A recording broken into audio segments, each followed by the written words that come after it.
Was brought in from elsewhere that's got that pink feldspar in it. Yeah. Never going to see pink feldspar on the granite outcrop here.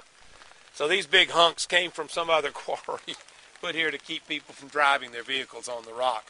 And you see the way that it peels off in little thin layers when you heat it up? Somebody built a fire next to it. I think that's what happened here. Rock, granite rock, peels away like layers of an onion. The term for that is exfoliation. So whenever you find a mass of granite sticking out into the weather of the elements, it peels away and gives you a rounded edge, which is very powerful right on this rock. But that exfoliation is neat. The pink is feldspar, the gray is quartz, and the black stuff is mica. And those are the three minerals that make up granite. Now what happens to the feldspar? It becomes clay.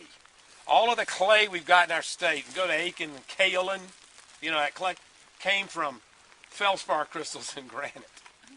The mica stays mica. The quartz becomes sand. And the reason we have white sandy beaches is we have granite on the Piedmont mountains. Like I say, the world does kind of make sense. And we are right on the lower edge of the Piedmont here. And the fall line sand hills, you know, are called that because that's where the sand is piled up, right on the fall line, the line between the hard rock of the Piedmont and the soft sediments of the coastal plain.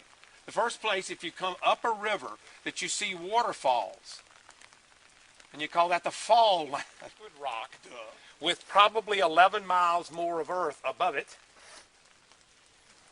that has been eroded away. And where did all that stuff go? Well, we call it now the coastal plain and the continental shelf. 11 miles. That's the depth of most magma chambers today, like at Mount St. Helens. It'd be about that. That's just a sort of a ballparky. You got to get rid of all of that stuff to get to the level that we've got here. And that's pretty interesting. I had a geology professor at Wofford. His name was John Harrington. Neat guy.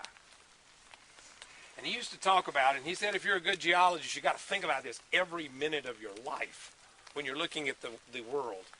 You got to remember to think about the wasness of the is. What? The wasness of the is. Here's the way the world is today.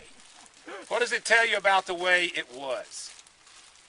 When you find seashells at Peachtree Rock in Lexington County, South Carolina, and they're all marine. What does that tell you about the way it was? Well, there was an ocean there.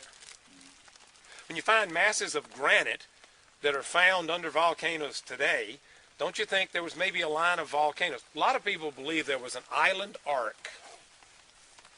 Africa moves over, and we now know that plate tectonics seems to be a pretty acceptable theory, notion.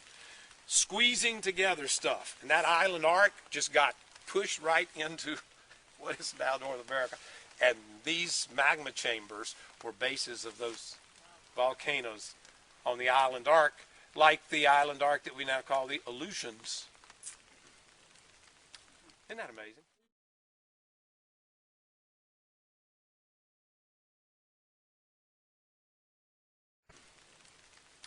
Isn't that amazing? Mm-hmm.